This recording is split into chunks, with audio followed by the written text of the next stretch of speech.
আমরা কেন্দ্রীয় শহীদ মিনারে আরেকটা অংশে চলে যেতে চাই অদিতি, এবং সেখানে আছেন সহকর্মী সুমনা সুমি। সুমনা সুমি, আমরা কেন্দ্রীয় শহীদ মিনারের বিভিন্ন প্রান্তের খবর অন্যান্য সহকর্মীদের কাছ থেকে জানার চেষ্টা করছিলাম। আপনি যেই প্রান্তে আছেন একটু জানাবেন আসলে সেই জায়গা থেকে মানুষের ঢল কেমন, বিশেষ করে তরুণ যারা আছেন তাদের কথাগুলো একটু আপনার মাধ্যমে জানতে চাই। বিশিষ্ট ব্যক্তি যারা আছেন, সংগঠন, সামাজিক সংগঠন এবং সাংস্কৃতিক সংগঠনের পক্ষ থেকে ঠিক এই সময় জুড়েই বিশাল ঢল আমরা দেখি প্রভাত ফেরি, সেই খবরটা একটু জানাবেন আমাদেরকে।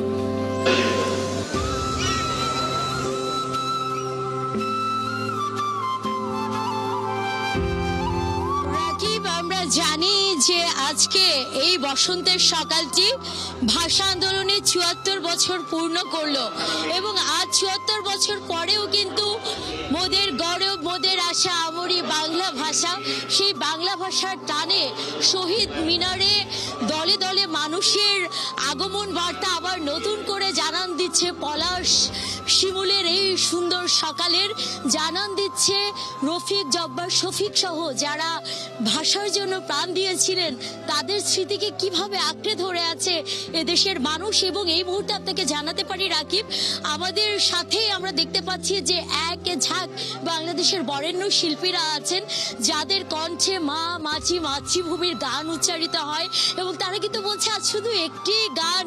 ২১শে ফেব্রুয়ারি আমরা একটু চলে যেতে চাই জাসাসের শিল্পীবৃন্দর কাছে। এক ঝাঁক শিল্পীরা আছেন এখানে, আমরা একটু কথা বলবো। ইথুন বাবু আছেন এখানে, আমরা একটাই কথা বলবো না, আমরা একটা জাতি, যে জাতি ভাষার জন্য প্রাণ দিয়েছি, ওই জন্য আমরা বলতে পারি আমার ভাইয়ের রক্তে রাঙানো ২১শে ফেব্রুয়ারি আমি কি ভুলিতে পারি। শুনে শুনে শুনতে চাই শিল্পী পলাশ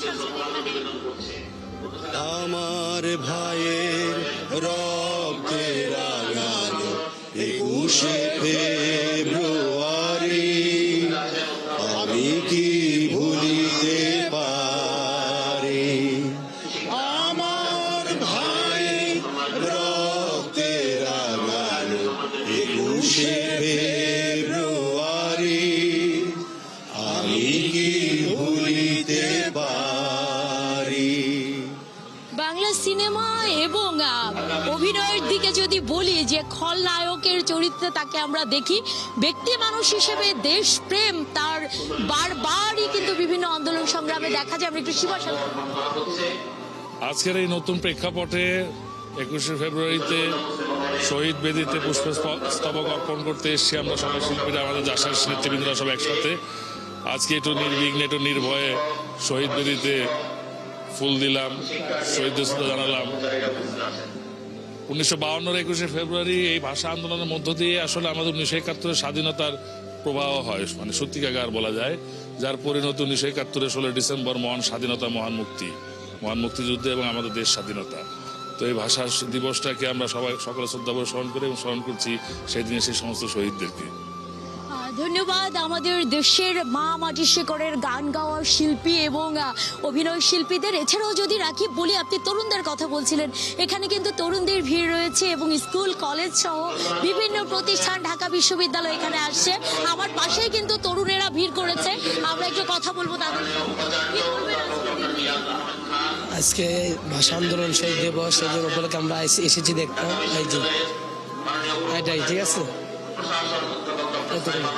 এছাড়াও যদি আপনাদের একটু দেখাতে চাই, দেখেন এখন পর্যন্ত বিভিন্ন জায়গার মানুষের ঢল কিন্তু আছে, একের পর এক র্যালি আসছে। আমরা দেখেছি সচিবালয়ের সচিবদের একটা গ্রুপ কিন্তু বেশ কিছু সময় আগে এসে চলে গেছেন, অমর ২১শে হল চলে গেছেন। এখন আমরা দেখতে পাচ্ছি যে রোকেয়া হলের শিক্ষার্থীরা কিন্তু একীভূত আছে, এবং রোকেয়া হলের শিক্ষার্থীদের সাথে সাথে কিন্তু পোশাকে বিএনসিসি আছে, পিছনেই বঙ্গমাতা শেখ ফজিলাতুন্নেসা মুজিব হল, এবং তার পিছনেই কিন্তু বাংলাদেশ কুয়েত মৈত্রী হল, এবং তার পিছনে স্যার এফ রহমান হল আছে, এরপরে মুক্তিযুদ্ধ জিয়াউর রহমান হল আছে। সমস্ত শিক্ষার্থীরা কিন্তু এখানে এসে ভিড় করেছেন, তারা কিন্তু মা মাটি।